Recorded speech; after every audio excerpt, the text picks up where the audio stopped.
Okay, I think we are live. Happy Saturday, 11 in the morning, coffee and crypto every Saturday. Today we got a special guest here. We got Nancy from the Tim and Nancy Danter channel. If you guys came from them and found me, you obviously know Crypto Night in Canada every Wednesday. But we have Nancy here to join us on a little special discussion talking about, I titled this very strategically. I said crypto and the economy, and even the title, the thumbnail says CPI. I did not want to put the I word in here, for obvious reasons. Don't want YouTube to, strike down the video. How's it going, Jared? Welcome. Happy Saturday morning. We're going to be starting out with a couple of articles here before we get into the main discussion. So bear with me here one moment. Let me just make sure that I'm sharing the right screen. So we have Bitcoin on the chain analysis. Investors buy the dip as supply shock intensifies. So we talked about this the last time. We discussed this in the video that I think I put out yesterday or the day before. I went through the actual supply metrics right now for Bitcoin on exchanges. And we're seeing, even though Bitcoin's going down, the supply on exchanges are also going down, which means people are buying the dip. People are getting the Bitcoin off exchanges, exchanging it for stable coins, and taking their Bitcoin onto some other storage. So getting them off the exchanges. So obviously this flash crash just acted as a huge buying opportunity for a lot of people. A lot of investors were able to snag up some cheap Bitcoin. Now, of course, I'm not buying any. These price levels aren't necessarily for us. I mean, if you want a dollar cost average, and we can take a look at the Bitcoin chart here. Interestingly enough, when you look at our Bitcoin chart, we are kind of coming up to that golden cross that we discussed in a couple of videos before. So again, we discussed if we shoot right down and we break way below, we're probably going to miss the golden cross. But now it's looking like hopefully we should be able to make it back up and then retain our golden cross. Any good buys right now? I mean, no really good buys. Everything's up today, and I was really surprised to see that. We're going to talk about Cardano too. We got some Cardano news, but a lot of things are up. The market's up. And Moon River. So for anyone that was watching my videos before, I discussed Moon River, why it was so good. And now it's up. I think it's a 4x, and I'm getting comments on that video being like, "You're right." I mean, broken clock is right twice a day. So it's no big deal, but obviously when you look at something like KSM, like the Polkadot ecosystem, it's going to do well. So obviously investors went in to buy Bitcoin in the supply shock. They saw Bitcoin go down. They saw everything else was looking bullish. We're coming up to that golden cross. Our indicators are all looking good for Bitcoin. So there's really no indication that we're going to go below or drastically below, say, our 20-day moving average. So Bitcoin's going to hold a lot of health here. Obviously, here's a chart and indicator showing you exactly what they were talking about the supply shock. Bitcoin's going down, supply's going up. In other news, Germany overtakes the USA in Bitcoin nodes, which, I mean, this is just bullish to see another country overtake the United States, considering how much of the population is in tech. You see, what we have in Silicon Valley and a bunch of the USA is a tech country. So it's cool, and it's interesting to see Germany overtake them. Obviously, I see Germany as one of the most economically sound countries out there. They bailed out Greece how many times? Are we going to talk about the SEC trying to ban passive income? It's interesting. I've never heard that. What happened that the SEC did? You got to elaborate. We're going to be talking about inflation today. Yeah. How's it going, Vapor? Welcome to the stream, buddy. On that news, because we've been talking about this altcoin all week, Cardano. Okay, so Alonzo, right around that corner. We saw Solana pump, we saw Polkadot pump, we saw all these smart contracts pump. Now we have Cardano soaring 17% ahead of the Alonzo launch, which is supposed to happen tomorrow. I don't know exactly what the specifics are. I haven't looked into exactly the time. SEC and Coinbase, I think he means. I'm gonna have to look into that. I don't think I read any articles recently. My opinion on the SEC is they're just a glorified gangster unit in government clothes. That's what I think. I mean, regulations are important. I'm not against regulations, KYC and AML. But what the SEC has done traditionally is equivalent to shakedowns. SEC is trying to say passive income is a security. Yeah, of course it is. Of course it is, because it's the Howey test, right? Orange growth. So it's the backdating back in the 40s, the 30s. So we had that price dip with Cardano. Everyone was freaked out. I felt that freak out. I was a little freaked out. If we take a look at the ADA chart, we went down. That dip was brutal. We actually tested, it looks like our 50-day moving average for Cardano, and then we bounced right above that average. It's lucky that sometimes I just have these moving averages on, just because I was looking at Bitcoin previously. But you can see how Cardano just rebound from that, held a good amount of strength up here, and was able to come back. And the thing about Cardano is when it does pump, like we've seen this pump before, when it does pump, it's going to hold the levels that it was previously able to get in an all-time high. So we see that all-time high of $2.30, not all-time high, but top of the candle, not the top of the wick. And you can see where Cardano held at that level, right? So obviously, and this is very, very, like, this is Cardano. This is exactly what Cardano does. Cardano's done this so many times before, where it'll pump up to that price and then hold that price as a line of support after it goes up. So obviously it was a sickening ride, this little dip here, and everyone's probably like, why didn't I cash out at the top? I mean, like, we got Alonzo right around the corner. I wouldn't be cashing out any Cardano right now. We got big things happening. We have big things with Solana. We have big things with Polkadot. And we have big things with Cardano, another smart contract blockchain. And this is just getting started. So again, keep in mind that Cardano is only top 3 of cryptocurrencies ranked out there. We're going to see Cardano boom a lot because it doesn't even have smart contract capability, and it's already at the top 3. So it's going to be big. And again, Cardano's rumored smart contract issues and limitations. We've heard some FUD about that. That was debunked over the last couple of days. There's been a nice, push. Pump or dump tomorrow. If I'm going to guess, Jared, this is my guess on what's going to happen tomorrow. I think potentially Cardano might go down. There's probably a higher chance that Cardano goes down than goes up. And the reason why I say that is because people will sell the news. People will sell on that day, because if you wanted to buy that pump, if you wanted to buy the Alonzo upgrade, you were buying down here, right? You were buying when I said buy. You were buying up in this like 50-week moving average of Bitcoin before this big runoff, right? That's when you were buying. So it'll most likely go down. Can I ask a question? Yeah, absolutely. So is Cardano ranked number 3 because it's got the 3rd highest market cap? Is it based on market cap? Is that how they rank it out on Coinbase? Yeah, exactly. So if you look at CoinGecko, which I like, a lot of people like CoinMarketCap. I think the difference is like where they're pulling their API data. But anytime you look at the ranks here, they're defaulted to the market cap. So we see Bitcoin at $860 billion, Ethereum at $400 billion, and then we have Cardano at a measly $86 billion. Sounds like a lot, I know, to all of us, because we're regular people. But $86 billion is not a lot of money, considering the U.S. is passing $2 trillion bills. There's a lot of money out there. Not a lot of money is in Cardano, but we see what's happening with, say, other smart contract blockchains like Solana, and we've talked about that recently on the channel, where they're doing a bunch of DeFi stuff and everything. It looks really cool.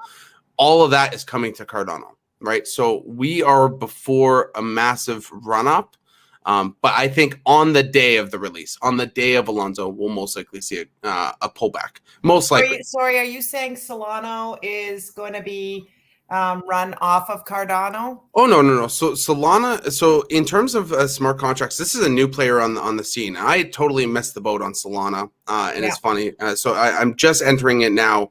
I bought a little last night because it got down to, I think, 172, trying to DCA small positions. It's still really high and really extended, but that's not to say that it can't go up. So when you look at Solana, it's a smart contract blockchain. So it's faster than Ethereum, and it has a higher TPS than Ethereum. So I think 65,000 TPS compared to Ethereum's 10, 20, whatever Ethereum is. I actually don't know, but I know Ethereum's is low. But there's a lot of apps working on Solana right now, which is why people are saying that Solana is the Cardano killer, because Cardano has nothing and Solana has everything. They have DeFi protocols. They have similar to like what Aave does. They have like their lending protocols like Aave on Ethereum. So it's almost like they're Ethereum, but with better technology. So people are seeing Solana and being like, well, why would I invest in Cardano?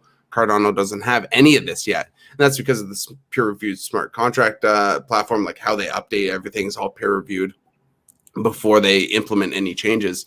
So things take a lot longer for Cardano. But with Alonzo coming out, that means the capability to build these dApps is now available. That means all the developers that want to build on Cardano can absolutely go and just start building on Cardano. So we're going to start seeing all of those protocols, all of those lending protocols like Aave.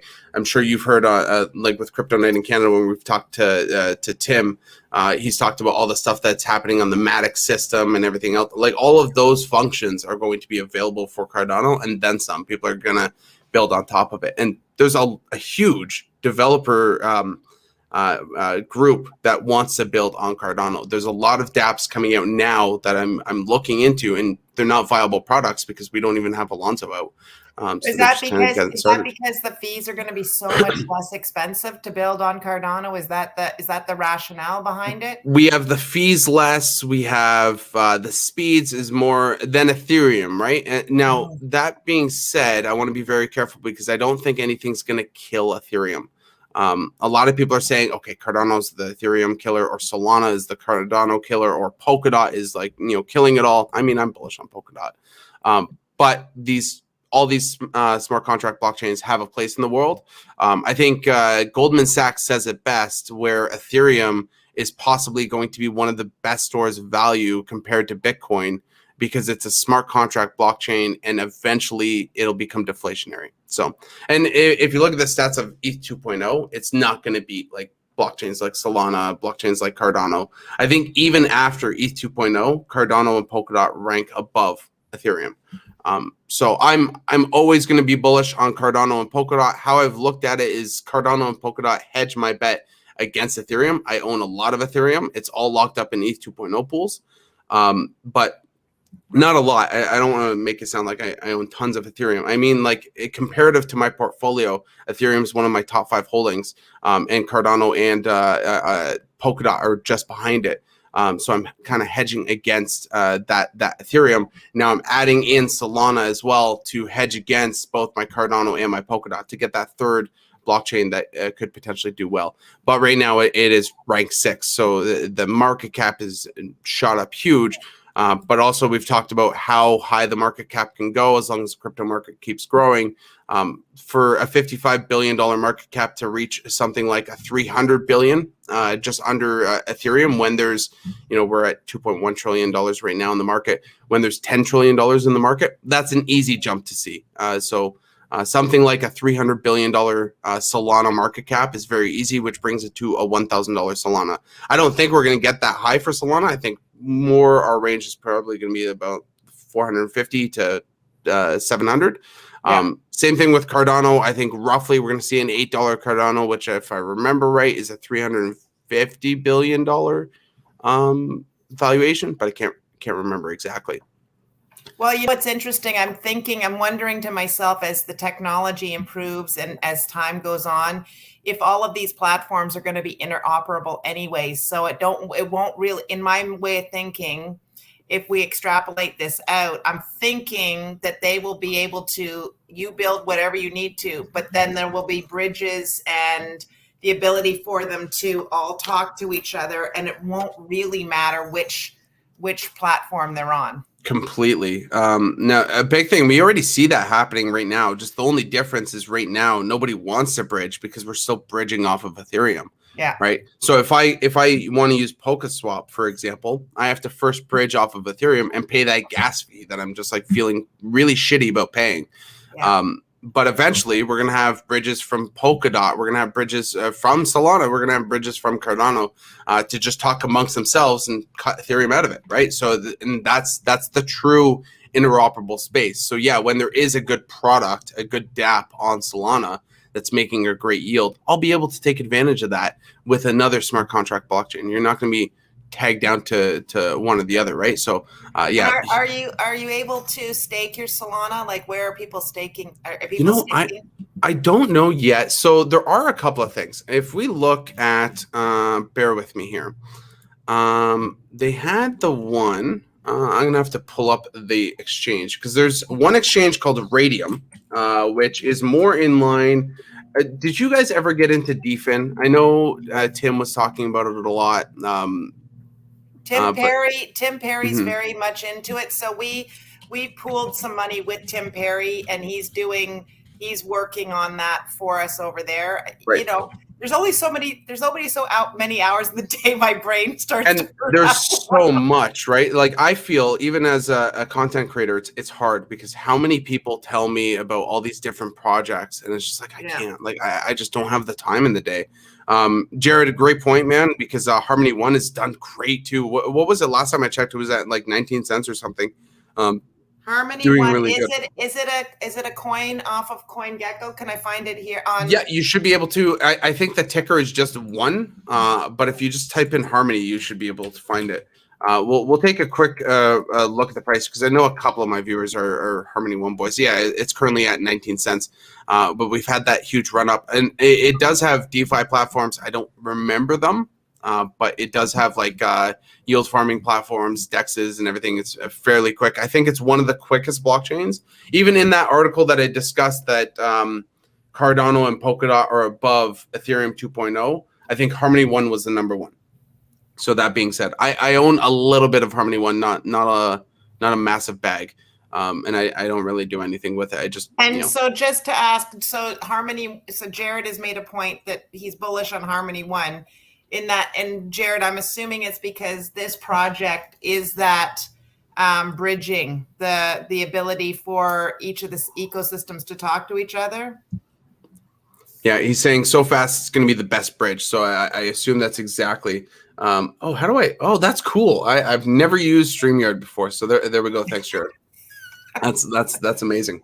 I guess So when you're saying, just to clarify, so when he's saying so fast, he means Harmony One is so fast. Yeah, it's fast and cheap fees. So if we take a look at, I believe they have everything on their site. I haven't taken a look at their site in a while. It doesn't look like it changed much though, but they have a lot. So if you consider they have 68 applications right now, open, only 135,000 wallets. That means like how many people are actively using this. So we're not talking about a lot.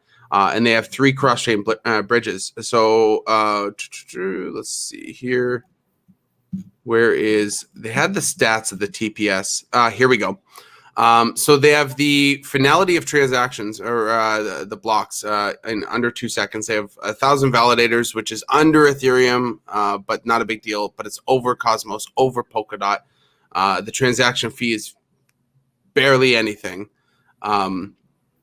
And this already has sharding enabled, where Ethereum doesn't quite have the sharding. I don't know if it shows the TPS, but I know that was fairly high as well. Are there now? Here's an interesting thing. A question for I guess Jared as well. Are there any operable bridges right now that we can utilize for Harmony One? And if so, where am I able to bridge? So could I bridge right now actively into like the Sora blockchain, like Polkadot, or whatnot? Well, Marcus looks like he's saying CKB will be a go-to platform. So I'm wondering CKB, what that is. CKB, Nervous Network, sitting at rank 150. I'm not sure if this is the right ticker, Marcus. You can let me know. ETH to DOT. Okay. So ETH to DOT, do I have to own any? Okay, I'm going to have to look into that. This might be a topic to explore. We've gone down a massive rabbit hole. Yeah. I'm sorry to take us down a rabbit hole, but I'm interested. Well, this is important too because, like, having abilities to fund some of my investments without going through Ethereum would be nice, but I don't know if that's possible. Yeah, interesting. I'm gonna have to look into that. Perfect. Yeah, it's all speculation. I mean, like everything's speculation right now, right? But everything's doing really well, especially in the market right now. everything's pumping up. Going back to Solana really quick, we talked about Radium. Radium is the yield farming platform for Solana, so you can put up Sol tokens with another token and do well. Again, like same thing with KSM. We talked about KSM and we talked about Moon River earlier on in this live stream even. But same platforms are happening with Korora and everything else. No worries, man. A great discussion. So I'm going to bring it into what we're here to talk about today. Okay, so this article here, Inflation Watch, U.S. producer price surge to another record high. So I'm not sure if you guys are all, like me and buying food from the grocery store like a normal human being, and I'm assuming you all are. Prices are going up. And if they're not going up, then what's in the packaging is getting less and less and less. And this is not by accident, right? This is something that's been happening continuously for quite a while. I have a couple of things open. I know I have the M2 reports open. I think Nancy has a couple of things prepared. So I'm just what I'm gonna do is I'm gonna stop sharing because I want us to have this organic discussion about inflation, where we are right now in the economy of the USD. And I say that because the whole world revolves around the USD, and where this is all going. So Nancy, let's just briefly, because I find what you do for work interesting because you deal with a lot of inflation. What are you seeing right now in current inflation numbers? Well, if we could back up and not go to the inflation numbers first, but Sure. back up to maybe have a little talk about and have a little storytelling session about where we're at as far as food and food safety and food efficacy in Canada alone. So for those that are here, we are Canadians. We live in the Canadian market, so we come at this from a very Canadian perspective. If you're watching from the US, then you have just as much problems, but slightly different. And so I'm going to start by saying in Canada, we actually don't manufacture much food. The amount of food we consume on a day-to-day basis, whether it's through the grocery store, going to a restaurant, whatever, the vast majority of it comes from ingredients and things that we import. And I know that's hard to believe when you look around, and especially if you're driving in southwestern Ontario, you can see all kinds of farmers' fields and all that stuff. Believe it or not, all of that stuff is exported out of Canada and goes down to the US to be processed to come back up to Canada. Now, there's some reasons for that, and that a lot of it has to do with that many years ago, the US decided that they made it more advantageous from a tax perspective for businesses to go and grow their business and their manufacturing in the US. In Canada, we haven't made it on a lot of levels. It's not advantageous to do business in Canada. This is why you'll see in election times and stuff like that, where everybody's saying, well, Canada's open for business. We want manufacturing. We want all this stuff. We've not done that in a lot of years. It's not been our focus. We've outsourced, and it goes back down to the US primarily and overseas. So fast forward to the pandemic, and it's now more than ever evident that we are a global trading partners. Like there's it rises and falls. These decisions we made how many years ago are now coming back to haunt us in many levels. So in Canada, we do some manufacturing. I don't want you to think we don't, because we absolutely do, but it's small compared to what we import. Yeah. And the manufacturers that are here in Canada are having all kinds of problems. So the story begins primarily with labor shortages. And when the pandemic happened a year and a half ago, many businesses had to reduce production capacities so that they could allow for social distancing. They were hit hard with outbreaks in their facilities, and that does have a ripple down effect. So years and years ago, so I'm digressing a little bit, but years and years ago, there was a famous motivational speaker. His name is Zig Ziglar. And he's very Southern drawl, Southern accent. And he had a very famous speech, and he talked about priming a pump. So if you can visualize one of those old water pumps that was in a farm, you know, and a big black handle, and you have to prime the pump, you have to do a lot of stuff in order to get the water to come out of the well and go up the pump and go down. But once the pump has been primed and it's used on a regular basis, you barely have to do anything and the water comes flowing out. What happened with us in the pandemic is in a lot of cases, the connection to the water source got shut off. And now we have to do a heck of a lot of heavy lifting to try to get it to flow back normally. Yeah. So you look at some of the things that are occurring and continue to occur that now is causing this massive problem. Things like most people don't realize because we've stopped hearing about it in the news. Vietnam is in a complete and utter lockdown there. And when you have a communist country say that they're in lockdown, they can't even put a toe out of their building or they will probably be shot, you know, so they can't take their dogs for walks. They can't do any of that. So one of the things that they did to keep production going is they have people that have moved from their homes right into the manufacturing facilities to try to keep product rolling through so that they're sleeping there, eating there, just trying to roll through. And but that goes on. I'm just looking at an article that I had pulled up.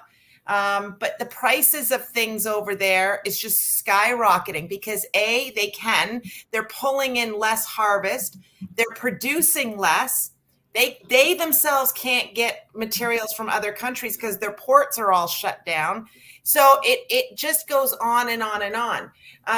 In addition to all of this, I'm looking for, it says here, I'm just going to read you. My girlfriend sent this to me. She works for a company called Export Packers. They're a fish, they are a fish supplier.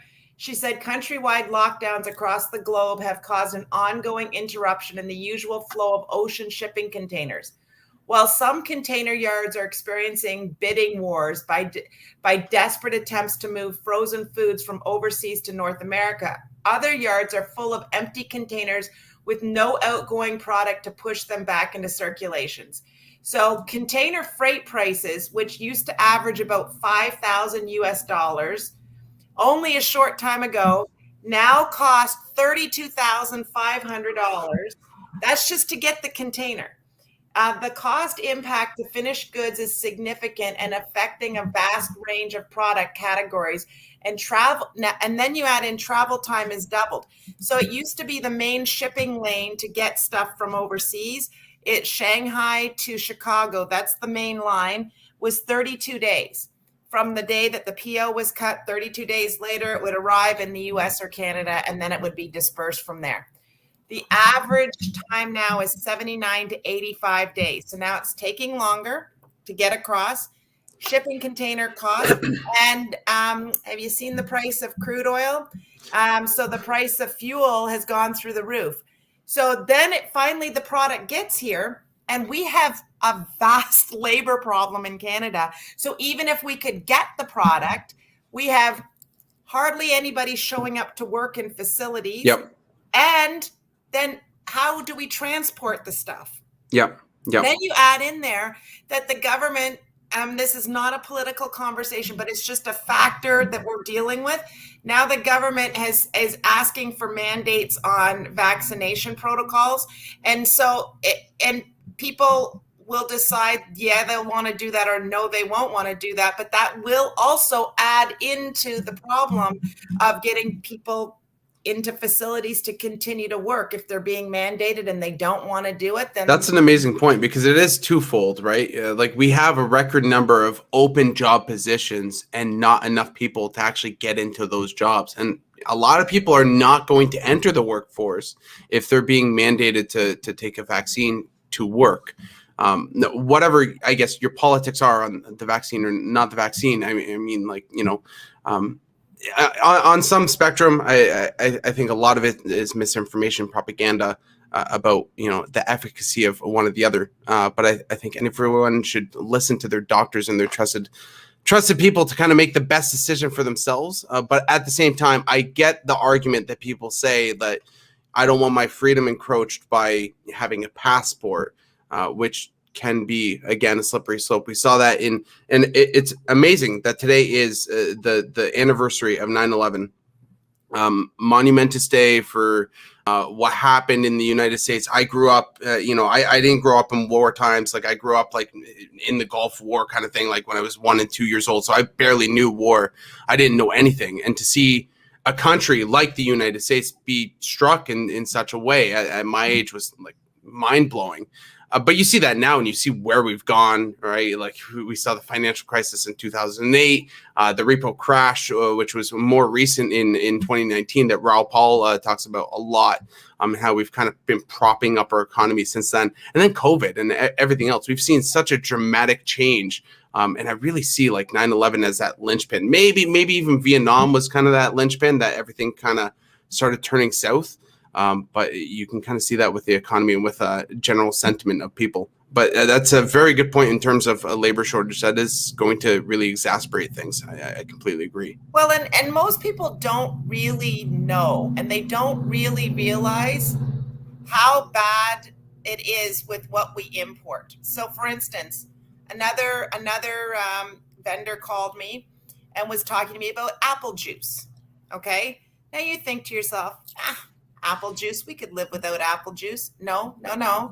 Apple juice is in absolutely everything. It is actually a main sweetener that people don't, if you're not looking at ingredient decks, you might not realize. Do you know that the largest producer of apples worldwide is China?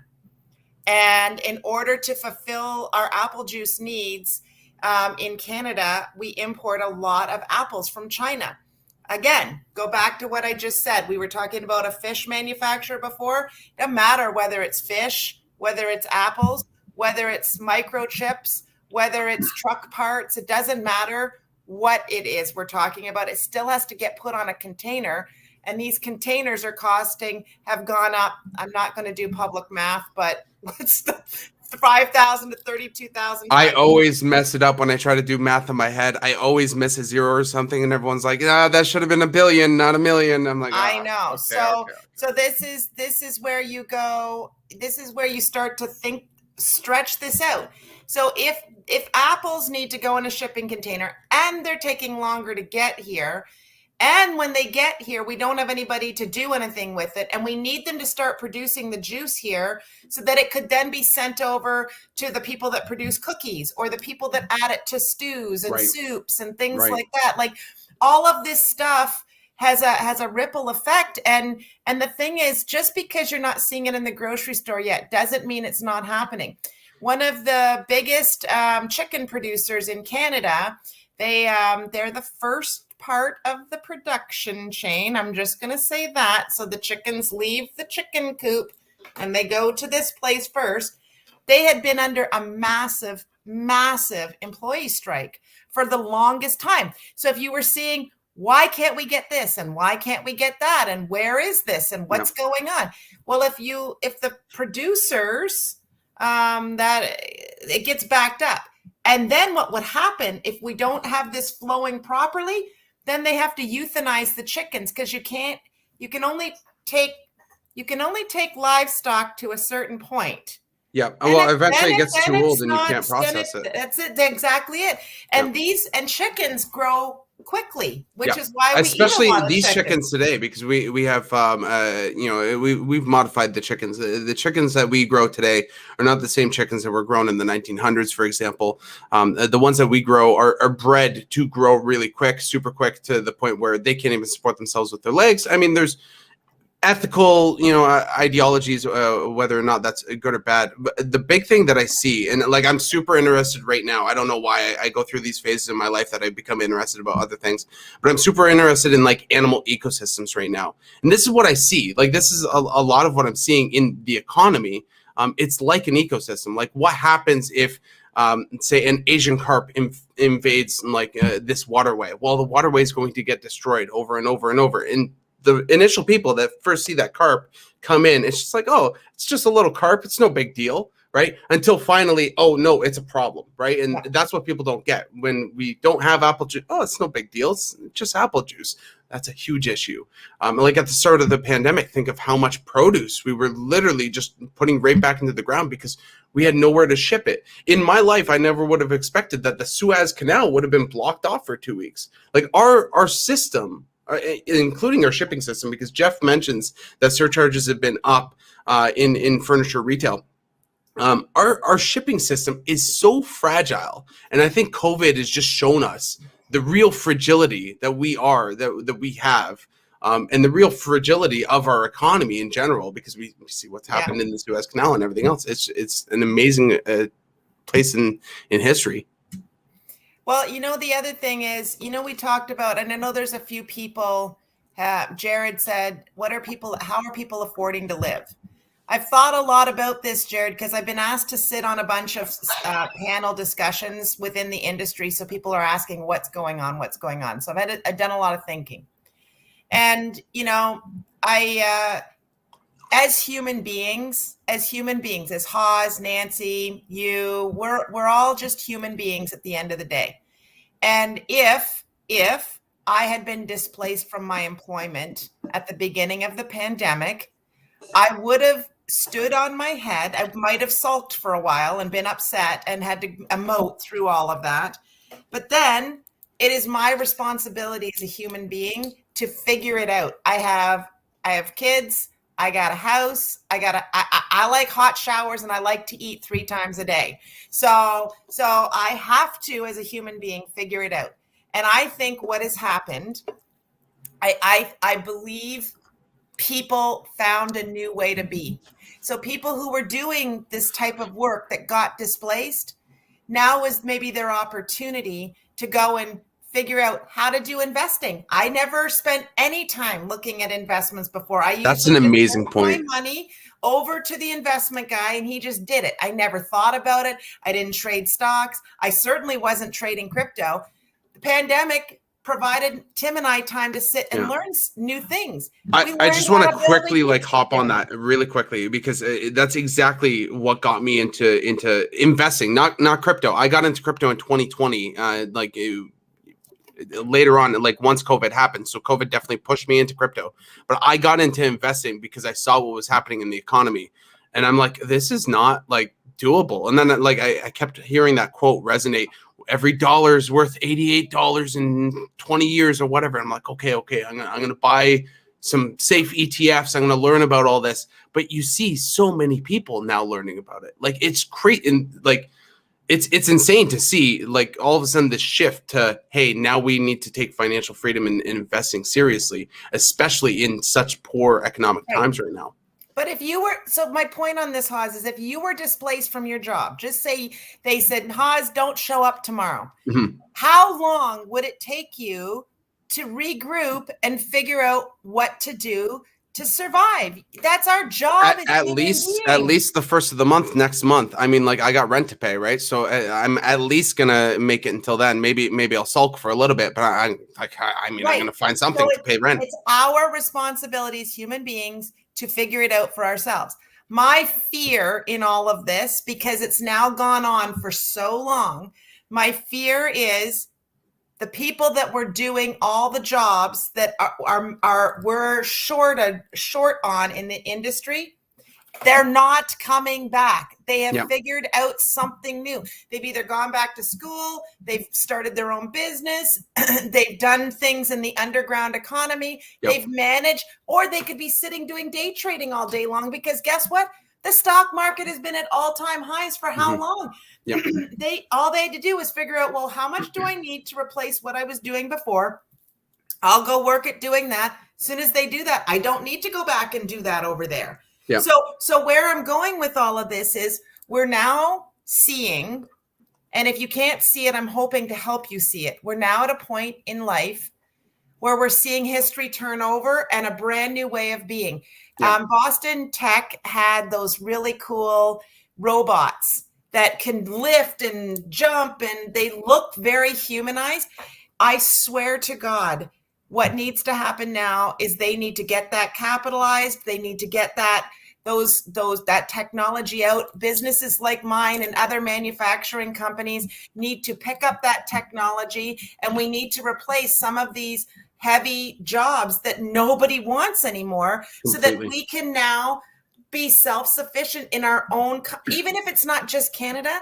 In North America, we need to take a North America view. We are screwed right now because so much of what we need is coming from overseas, and the timelines and the costs.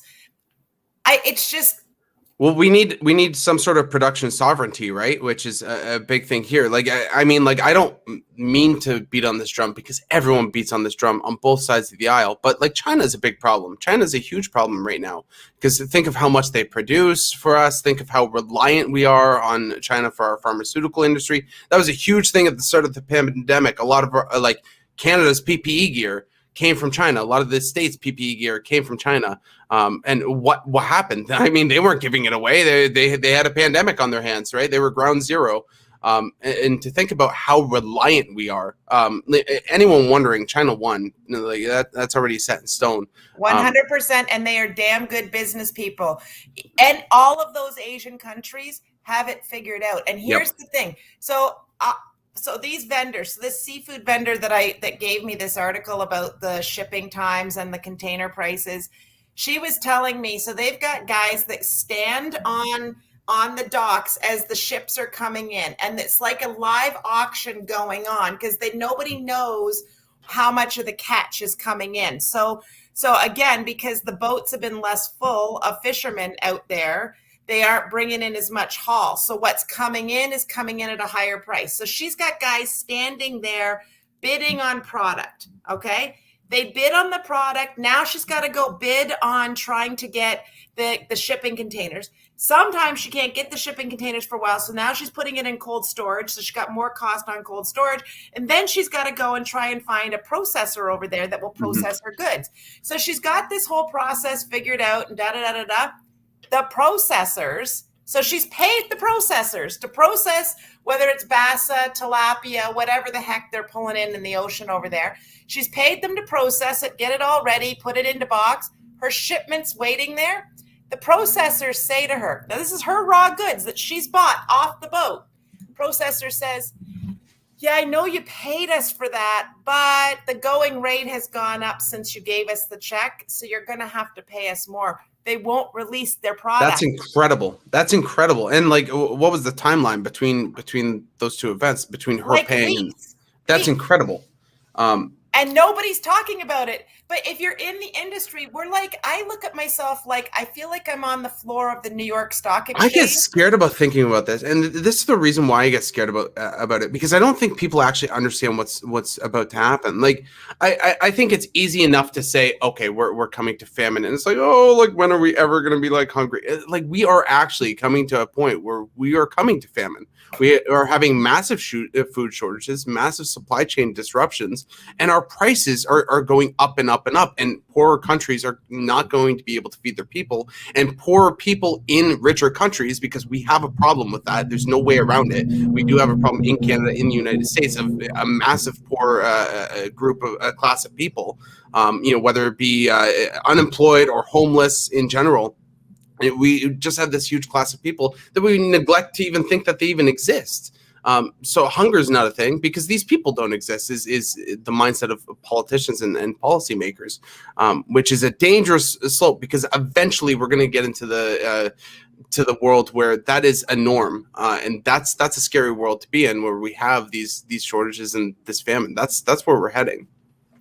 Yes, that's why if you've seen, sometimes I'm really on when we're on the live chats, and sometimes I'm really not on, because this stuff is heavy duty and it weighs on me. I was talking, the other piece I haven't talked about. So we're talking about raw goods like food, like apples and fish and that kind of stuff.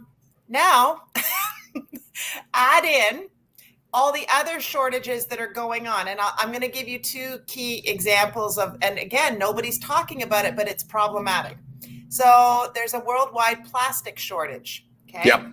So I was in a little beautiful little market called Market Fresh in Guelph the other day, picking up some food items, and I see a sales rep in there, and of course I can see them a mile away. So I'm always curious to see what sales reps are saying.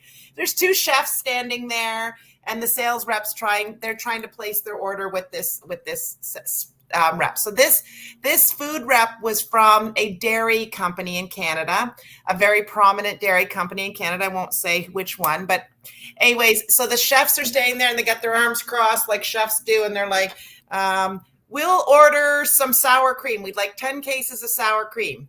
And she says, no, don't have it. Well, we'd like 10 cases of cottage cheese. No, we don't have it. And they go, well, we'll take 10 cases of cream cheese. Nope, we don't have it. And then finally the one chef's getting mad. Well, what the heck? You're a dairy company. Why don't you have all these things? And she said, we have the raw goods and we have the people to manufacture it. We have nothing to put it in. Wow. They have no containers.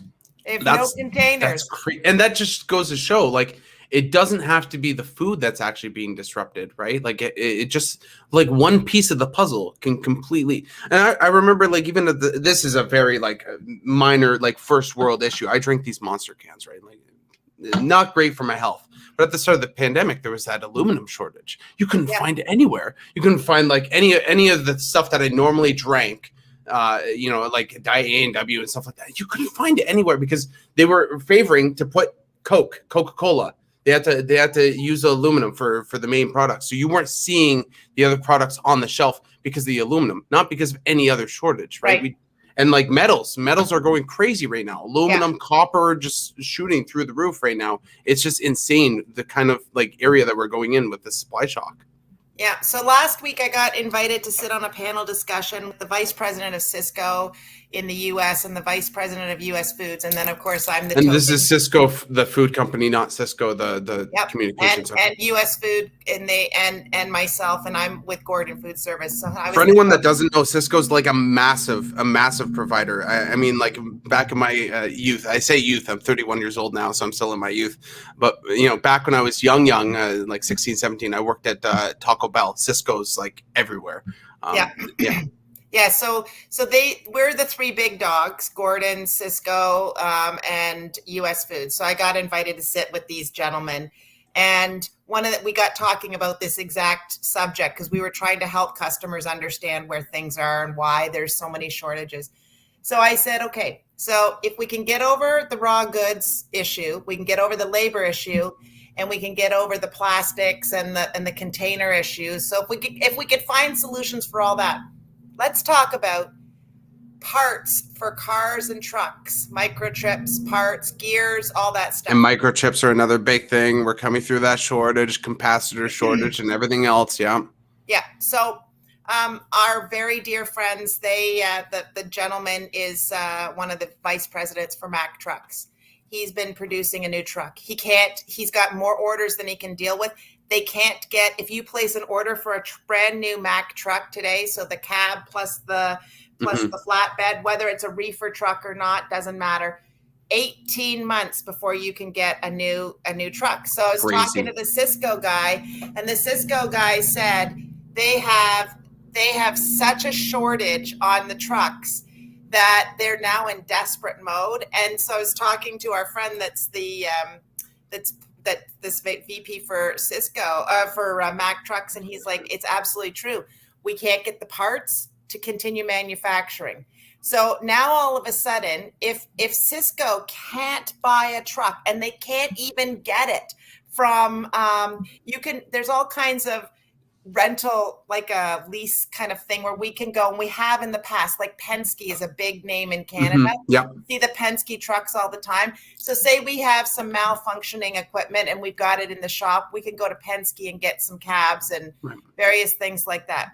So now you can't get reefer trucks, you can't get, so if we could get over all the other humps. So now by the time these guys get this stuff, it's going to come in at a much higher cost because the I word, inflation's going up. We haven't really even talked about it. You add in all of these layers, and now you can't get a truck to transport things. I hate to tell everybody, but we're kind of screwed, and nobody's talking about it. All they're talking about is, the only thing we're hearing in the news is this vaccine, vaccine that's not politics, the real what's going story. on, what Donald Trump said, what Joe Biden said. Who cares? We are coming through a massive crisis, where it's going to ripple on so many issues. And like, I get the argument. Some people say, well, inflation's just it's caused by the supply hit. And 100%. like, I mean, yeah, it is, but it also has to do with like money supply and everything. We are living in a broken system and an outdated system. Think of like the last time that we updated the system. Nancy, I was talking to you before we were even on, to go on to the point of the trucks. My car, I did not buy my car as a good financial investment. I bought a 2018 GMC Terrain. Really proud of it. My first brand new car I've ever gotten. In no way did I buy it because this is a good financial investment for. I knew it was dumb. I wanted a nice car. I work hard. I work hard for my money. So I wanted to treat myself. One time in my life that I've ever done something like this. And I buy it, and the buyout was $17,000 off lease. So when the lease is coming up, then I'm going to trade it in and all that jazz. Then COVID happens. Now all of a sudden that car is worth $10,000 more than my off lease payout. So now when I buy out the car, I can literally go sell it and make $10,000 for nothing. It ended up being a good financial investment, even though it wasn't meant to be, because of what's going on. In no world would I have ever thought buying a new car off the lot and I would at least like make some money at the end of it, right? Like, I never thought that was possible. It's just insane. It's crazy to see where we are. Yeah. So I don't mean to scare everybody. I don't want this to be a scared conversation, because in my way of thinking, knowledge is power. If you know what is going on, then you as an individual human being can make decisions for you and your family that will impact yourself and protect yourself going forward. And one of the things, Anthony Pompliano, and for those of you who watch our channel, you know I adore that guy. I've learned more about things from him than anybody else in the longest time. Anyways, he had a whole episode on, they were talking about consumer price index, Mm-hmm. and they were frustrated because they had pulled out beef, pork, poultry, and fish from the consumer price index so that they didn't have to report how much inflation was in the marketplace. And he said that's ridiculous to pull those. Those are the staple things that the vast majority of people in North America eat. And so you can't say inflation without those items in it. Anyways, and beef and veal was the highest. And there's a lot of reasons for that. I could go into whole reasons for that, but the beef and pork, beef and veal were the highest. And it was interesting because one of his viewers on his live show said, yes, if you denominate the price in the fiat currency, but if you denominate the price of the beef against Bitcoin, the price of beef has actually gone down. So that's awesome. This circles back to why crypto and why having some money in Bitcoin and some of these other projects are so important. There was that picture. God, I hate that I don't have it up. You just made me remember it. There's this picture of a couple of different shopping carts, two different sets, of how much your money can buy in a grocery store, and it shows the USD going down and down and down to finally like a loaf of bread and eggs, whatever. And then it shows your shopping cart with Bitcoin, right? And going up and up and up, right? The shopping cart gets more and more full. I was just fishing in Port Hope recently, literally last week. There's a lot of people, a lot of diverse people, a lot of older men that usually go to fishing for the salmon run. And there's one guy that I was talking to, good friends. We fished a lot. I know him a lot. And we were discussing because he's like, I don't trust Bitcoin. I'm never going to trust Bitcoin. I think it's all a scam. And fair. And I asked him one simple question. I said, do you own gold? And he's like, I have 24 ounces in the safe. And I'm like, that's all you need. I mean, at the end of the day, in my opinion, Bitcoin's obviously a better investment than gold. That being said, I still own physical gold, and I think physical gold is going to be your hedge against this inflation because gold is going to go on a bull market just like cryptocurrencies. Yeah. So if you're holding gold or crypto, if you don't understand crypto, hold gold, but I mean, like everyone should hold at least a little bit of crypto in their portfolios. And you know what? I sleep just well having 90% of crypto as my portfolio. Now, even like I just recently spoke with Alex Mashinsky, and I had asked him like what are the assets that you think are best to kind of ride through this money printing that we're seeing. And he said, you know, a lot of it would be equities. That's probably the one thing that I would, you know, I don't know if I completely agree, but I mean, Alex Mashinsky is a very smart individual. But, you know, even though he said that, you know, the majority of your investment should be in equities, I sleep just fine knowing that everything's in crypto. Yeah. You know, it's A-okay for me. We rejigged a lot around this summer, mainly due to what I was watching going on with everything in the food sector. Because I mean, at the end of the day, I think people can put up with a lot of stuff. They can put up with wacky politicians.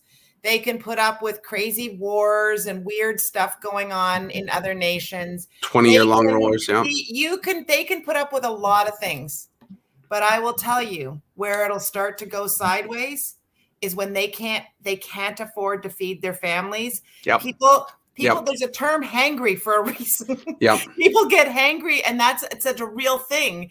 And when they can't afford the basic things, and truthfully, what people will do is they'll modify what they're doing. They'll go, okay, so I can't afford to buy a steak this week.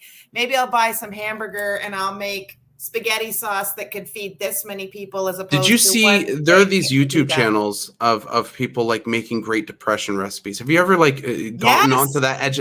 Like they're blowing up. They are blowing up. And there's a reason for that is because people cannot now afford to feed their kids. I mean, people 10 years ago couldn't afford to feed their kids. Right. The problem is just exasperating, right? We maybe don't see the problem like as prevalent in like some of our areas, you know, like I live in London, like it's you know, it's a well enough off city in Canada.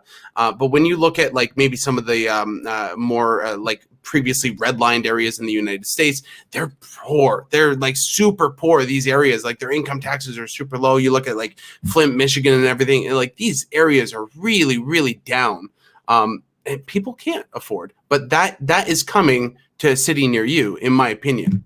Yeah. So maybe that'll be the next segment for you and I, is to do depression type recipes. I can give you all kinds of things that you can do with rice. Let's do some depression, crypto, and cooking. We need to.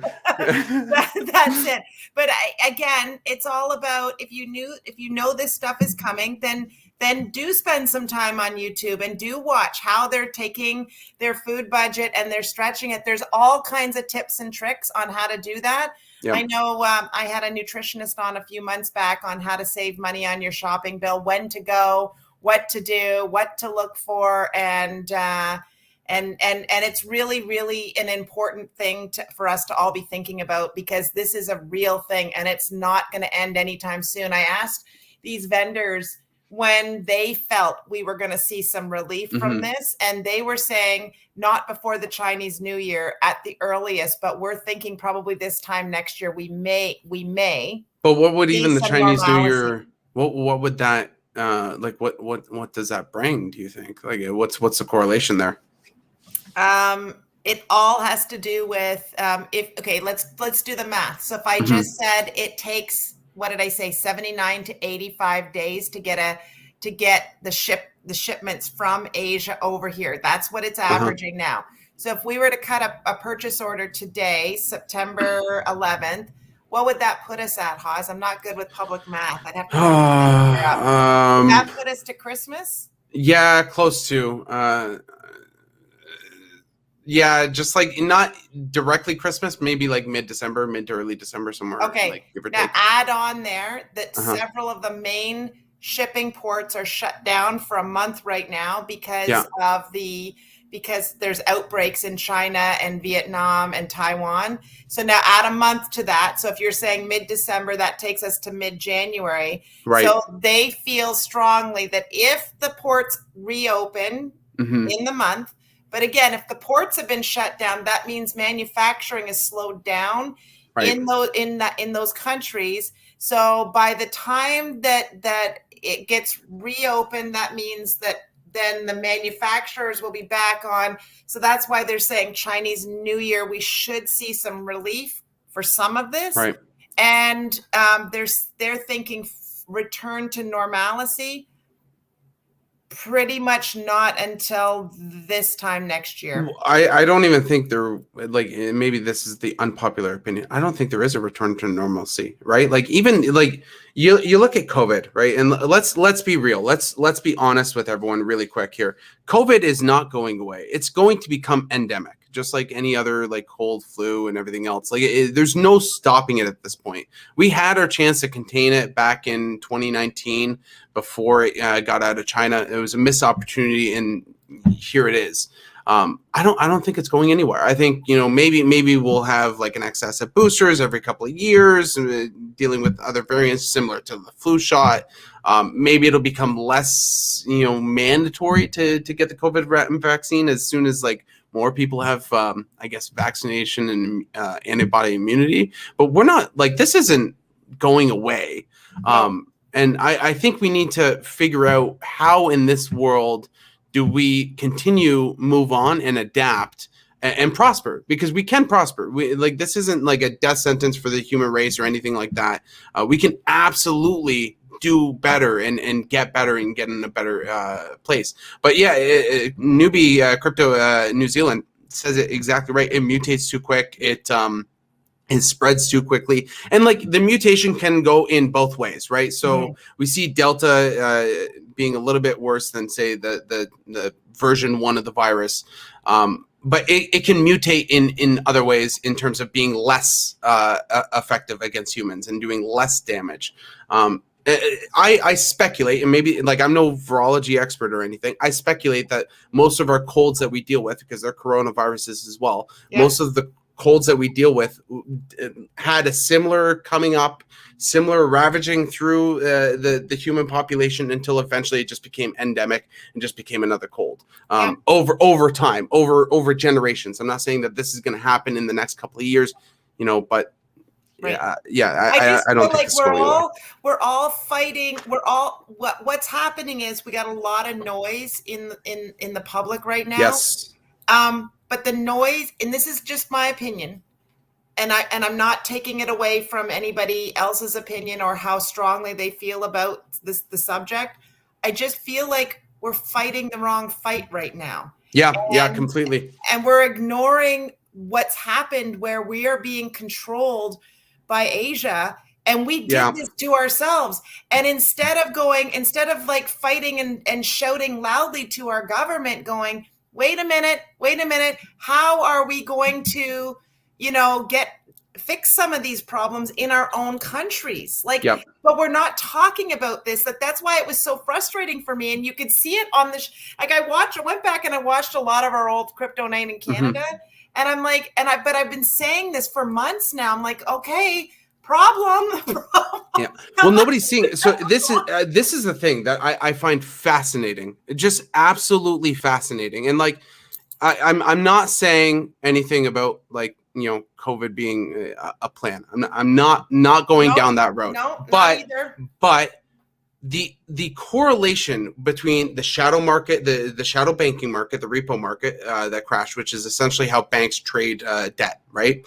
So they're trading debt amongst themselves. That crashed. So now the Federal Reserve has been propping that up, and it's dead. It's a zombie market at this point. The Federal Reserve is just keeping it alive, so it looks like it's living, but it's not, right? It's crashed ever since the 2019 September 2019. That crash happened, which is a nail in the coffin, in my opinion, Raoul Paul's opinion, a lot of very smart economic people saying that that's a bad thing to happen. But COVID happens. And I'm not saying it's planned, but oh my God, the timing of that is perfect. You look at what's on the news right now. It's Donald Trump, it's COVID-19, it's all this noise. It is just noise. Nobody cares. And I grew up in the time of 9/11, everything happened, and everyone's like, whoever's president doesn't matter, right? Bush Jr. didn't have any say of anything, and arguably he didn't. 90% of Americans wanted to go into Afghanistan. A lot of people were for that, but I don't think the president has as much power as people think they do, and I don't think Donald Trump has as much power as people thought he did. I don't think Biden has as much power as people think he does.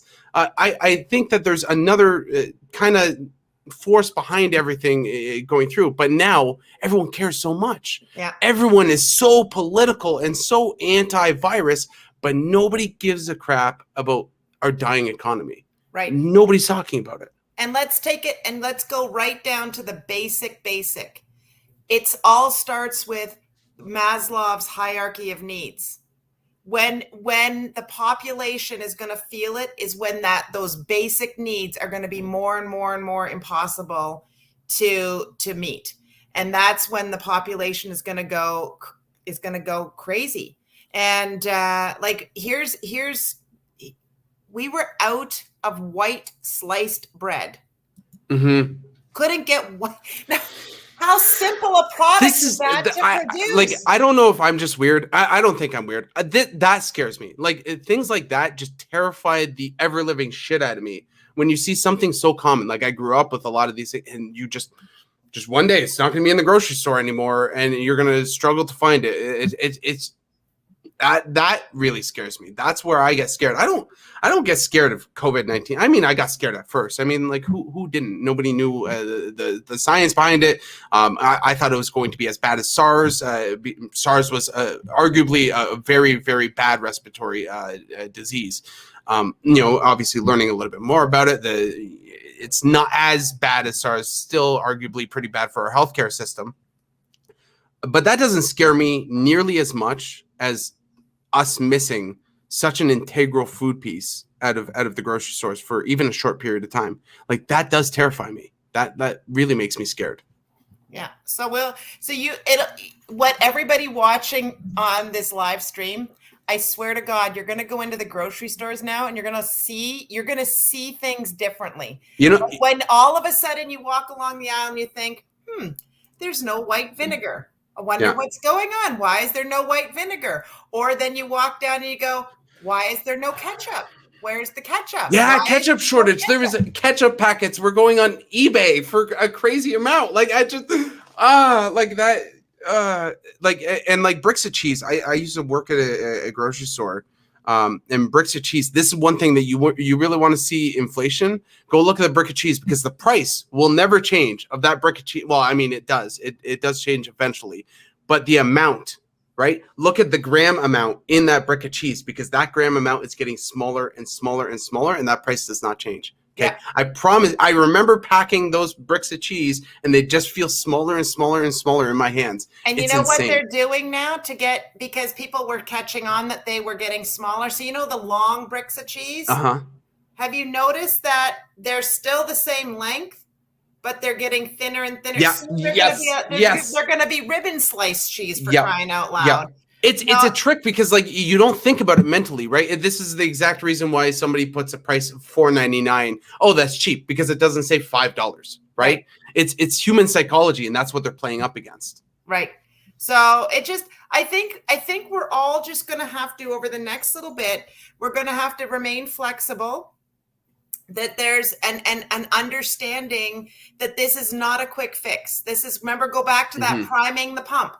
The well got cut off. We've now reattached the well to the pump, but it's going to take a lot of heavy lifting to get the flow to come up over it. And here's the thing. When we put strain on the manufacturers to try to hit all the needs of everybody, the next phase of this is their equipment is going to start to malfunction, and they don't have the parts to fix it. Just like the truck dealerships don't have the parts to manufacture the trucks. They're the manufacturers. So my concern is you're going to see a lot the same way we talked about the aluminum can, and Coca-Cola went down and they went to their core product line of Coke, Diet Coke, whatever 5-6 things that they did, and they got away of all their extra stuff so they could go on the core line. I think you're going to start to see that, where you're going to, instead of seeing 5,000 different varieties of burgers, you're going to see 2.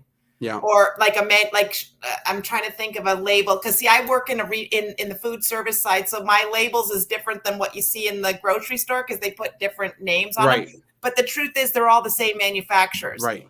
And it's all coming like I say this for like the no name stuff. When you go by the no name say hamburgers or whatever, it's all made in the exact same factory. The same factory. It's all the same.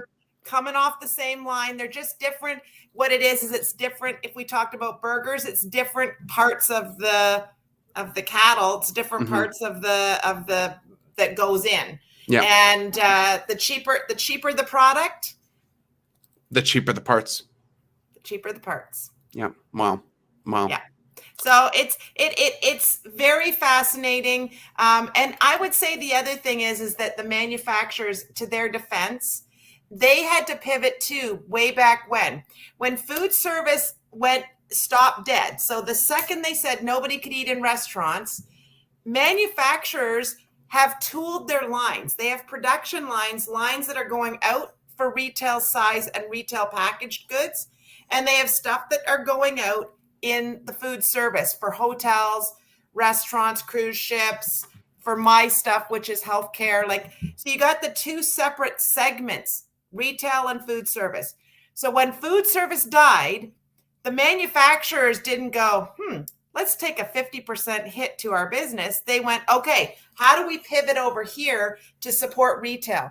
So retail has not yet seen the disruption because of the changes that the manufacturers took really early on to redirect. I mean, some of them cut things out, like in the middle of the pandemic, Mondelez, which owns Mondelez is a big manufacturer, and they own Christie's crackers, so Nabisco, that kind of stuff. Right. I have to switch my head into what they call our side and anyways, Nabisco.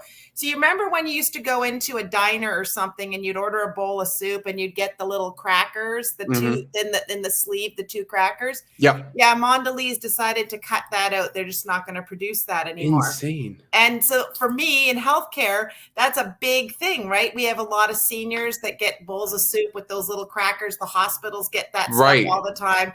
So that was a big freaking deal for me in the middle of the pandemic to lose the two crackers.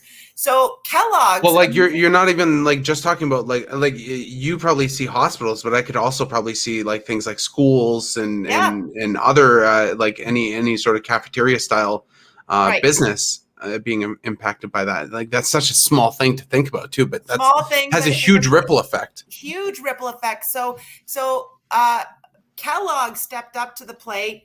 They've got their Keebler brand, and they've manufactured the two Keebler crackers. Incredible. Looks the same. So you'll start to see it, but it will come out differently.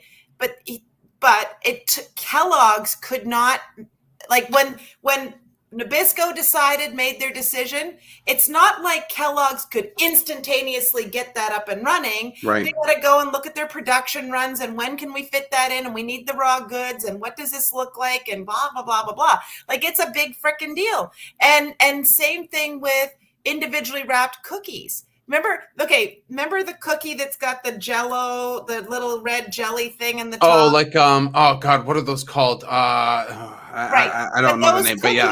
That every senior loves to have with their cup of tea. Yeah. Yep.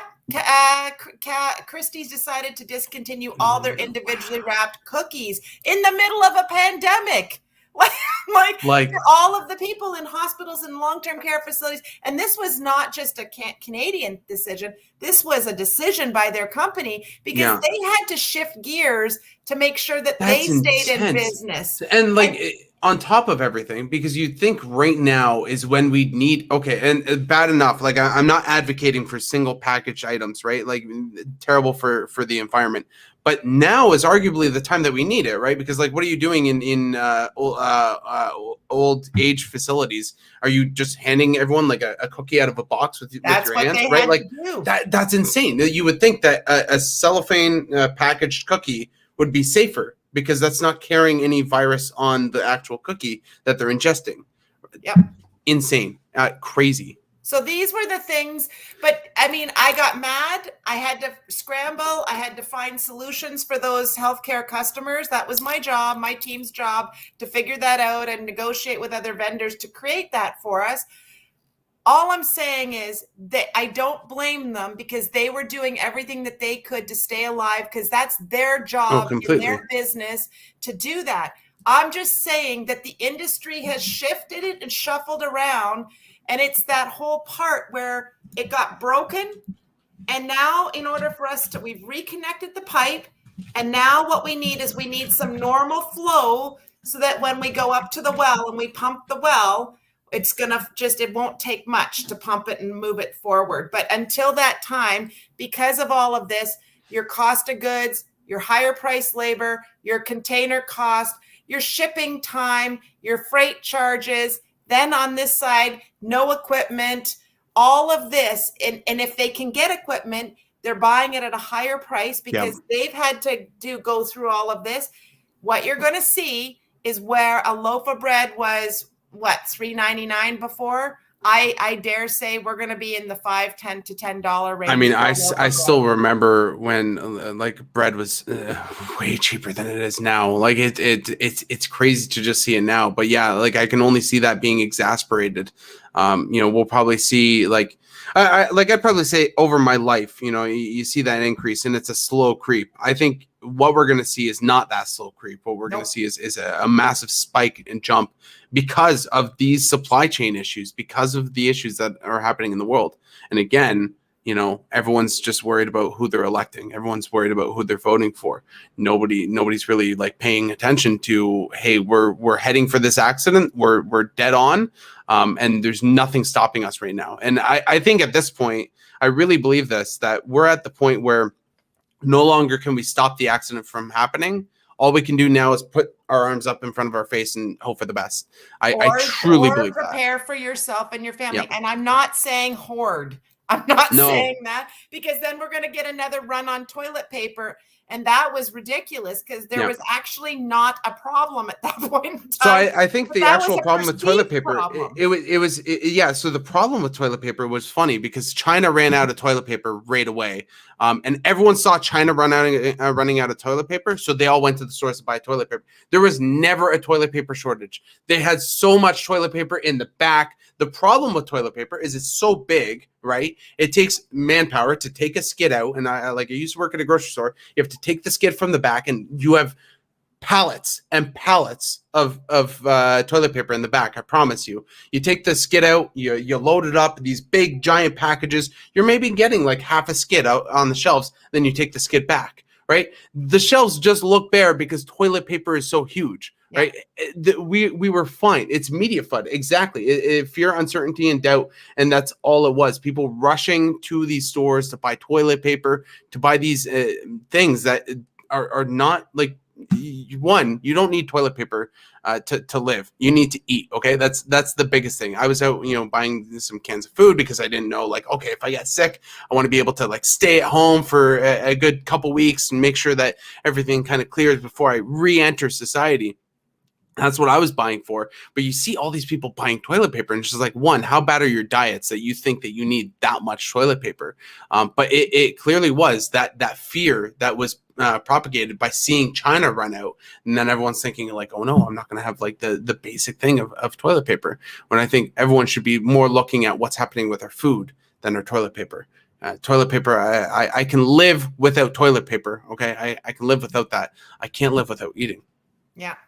And I think there's a couple of other things, to keep in mind that we're seeing improvements on. Like, part of what was gumming up the works for a while was we were getting shipping containers in. They typically come in on the BC side they come from Asia and they land over there, either in San Francisco, and they come up through San Francisco, or they come to British Columbia and they come across. So a couple of things that got diverted, which could have been problematic for us, was there was a threat of a border strike, and it wasn't going to be the border of the concern wasn't people being able to get back and forth. it was what was the concerning, what they were going to hold up was the shipping containers coming, and Right. they were going to slow down how long it would take to inspect. So that got averted. So we're not in a worry there, which was causing, people were trying to rush containers up through the borders in the thought of the threat. And again, was anybody talking about that? No. Not really, but No. we were looking at it because I was trying to get produce up here fast. Mhm. Second thing, not me personally, my company. I shouldn't say that. I'm not sitting on a phone doing it all myself. Our company was trying to get it up fast. The second thing that people aren't putting two and two together, all of the goods that land in the ports in British Columbia, they have to be trained across the country. That's how the vast majority of it goes. And well, we're actually seeing something. Of British Columbia have been on fire for a while. I'm not sure if you guys all noticed the forest fire situation going on out there. So they couldn't get the rail lines.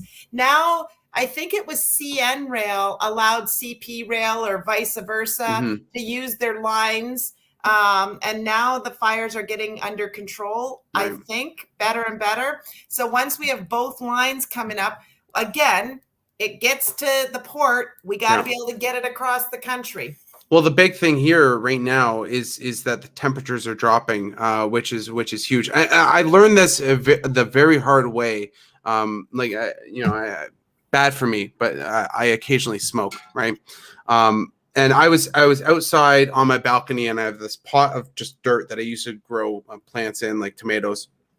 And I ashed my cigarette in that pot. I went inside. An hour later, I came back out to start barbecuing, and that pot was smoldering, right? Like just like completely smoldering. And that just taught me how easy it is, because the fires, when you're looking at wildfires, you're thinking, oh, the big burning flames and everything, houses going up.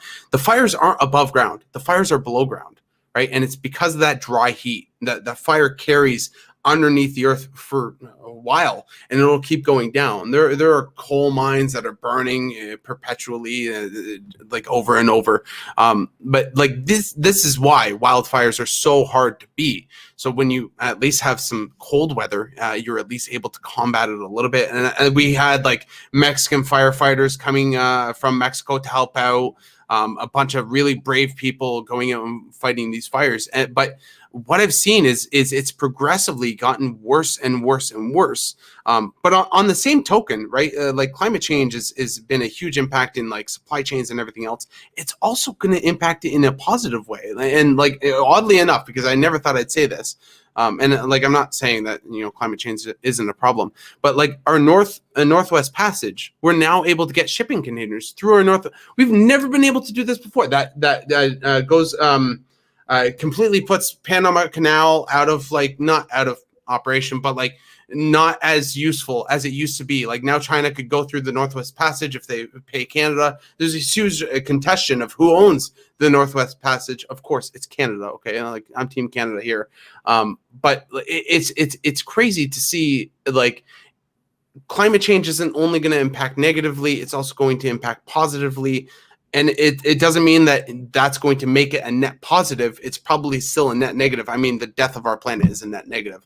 But you see these things that change dramatically, and how we're going to grow up in the next 10 to 20 years in terms of supply chains and like how we deal with these forest fires and how we deal with this climate change is going to be hugely different. We're going to see a mass exodus, I think, from like coastlines over the next maybe 20, 30, 40 years. Maybe it's not going to be super quick, but it's going to be a slow exodus, and property values are going to go down. We're going to have more earthquakes, more hurricanes and everything else. People are going to start to, okay, maybe it's now time to pick up and leave Florida, or maybe it's time to pick up and leave the coast of New Jersey and all of this. Or leave California and go more inland. You're going to see that over time, and that's all just things that's happening with our ecosystem and the supply chain shortages. Crazy how everything's being impacted. No, and I didn't want to be a downer today, but that's the story of inflation. People don't understand when we say inflation. They think it only has to do with the stock market, or it only has to do with interest rates. Inflation is a factor of supply and demand. Yeah. Supply and demand drives absolutely everything. And when you have a large demand for something, and low supply, the person who's got the goods can ask anything that they want and they will get it. And that goes back to your story of the car. It goes back to the story of the fish being processed. It's nefarious on some levels, but it is life. That is the way it goes. And that goes back to NFTs. It's a very rare thing. Other people are willing to pay more and more and more and more for it. It all is intertwined if you look at it from the big picture. Of what's going on. Name of the game really is, and this is what got me into cryptocurrency. This word alone is probably the most important word that you're ever going to hear, is scarcity. That's clearly the name of the game. I'm going to relate something to like my youth. Back when I was young, I played this video game. It's not important, but they had this one thing that came out in this video game. They released it once ever. So there was only this one ever launch of this item. That item ended up having a real world value of thousands and thousands of dollars. Like literally people, like there was this black market of people like spending real money on this virtual item because it was scarce. It doesn't matter what the actual thing is, as long as it's scarce and it's solid, and there's never going to be a production of that in the future, which is exactly cryptocurrency, which is Bitcoin, which is gold. Yes, we can extract more gold from the earth. We can potentially mine gold from asteroids, but we're still limited to how much we can mine per year. This still takes labor to pull it out and extract it, process it, and make it into bullion or jewelry or however you're buying it. This is like all a name of scarcity, and owning things like Bitcoin, owning things like cryptocurrency, safe assets, and gold. I'm a huge proponent. I'm not just like crypto only. I do own a little bit of gold. Having these things are really going to help you in these times. It's at least going to make sure that you're at most not starving. That's the biggest thing. Right. And I think the other piece is, and this is a lesson for us all on various levels, is listen to what the experts are saying. And I am certainly not an expert on supply chain by any stretch of the imagination. There's people in my company that know way, way, way more about this, but I am in the thick of things. And so just take you see it as like I'm not saying this is, you see it as a normal person, right? Like a normal, like fly in the wall. Maybe you're a little bit closer than say I am, because I'm not dealing with the food industry right now. I'm in adult learning and insurance. But you see it directly, and you're normal, like you have that normal perspective of everyday people, and you're seeing it, and it's scaring you because it's scaring me. I mean, like anyone would be scared of hearing and seeing this. Right. But if you told me something about, like, as you're in the insurance industry, and if you had intimate knowledge about that, and that's what you were living, eating, breathing, sleeping day to day with something in the insurance industry, you said, Nancy, you and Tim need to go and check and see if you've got this, this, and this on your policy, because if you don't, this is what I'd be like, okay, well, Haas would know because he's talking about it all the time. This is the part that I just want to message out. Tim and I are in no way, shape, or form experts on cryptocurrency. We are very interested participants in cryptocurrency, and we like to talk about it with other people that like to talk about it, but we are not experts. We are not experts on the stock. We're just interested participants. But if Tim said something about driver training, or he said something about a new driving law, I'd go, ooh, well, that he lives, eats, sleeps, breathes that. So chances are he's right. I live, eat, breathe, sleep, food, commodity buying, this, that. I'm in it. I'm immersed in it every day, day in and day out. You're immersed in the insurance industry. I would listen to you because that's where you're dwelling vast majority of the time. And I'm just saying to people, go and find the people that are in those industries and ask a bunch of questions. They'll give you the straight goods. They will. Yeah, absolutely. One big, like, and not for that industry specifically. One of my go-tos is like someone like Raoul Powell, mainly because he's in the same light and in the same kind of idea of, but with the economy, right? He just sees the economy. He sees the banking structure. He sees how money is working, how the money supplies are working. So he's very intricately aware of that. Same with, oh God, what's that lady's name? Something Zane. She's a big silver and gold bug. I can't remember. Oh yes, I know. Yeah, I love her. I love her so much, but I can't think of her why name. can't I think? But yes, it's something Zane. It's something Zane. But yeah, I'm sure if you look it up, she literally has silver spoons on her desk, talking about like how you should just have silver. I completely agree. Not paper silver, actual silver. But like, there's a lot of very smart people out there. You go do some searching, you find those people, because they'll tell you something that really will kind of freak you out and scare you. But having this knowledge is power. It really, really is. And if you're not making yourself aware, then you're going to be left behind in a pretty serious and dramatic way, which is unfortunate. I've always said this. I've said this to my parents. I've said this to anyone that I invest in crypto with. When crypto goes up, I will not be happy. And the reason why I won't be happy is because the wealth that I will get from crypto, the wealth that anyone else that's investing in crypto will get over the course of, say, 5 to 10 years, that will be made on the backs of millions of people losing everything.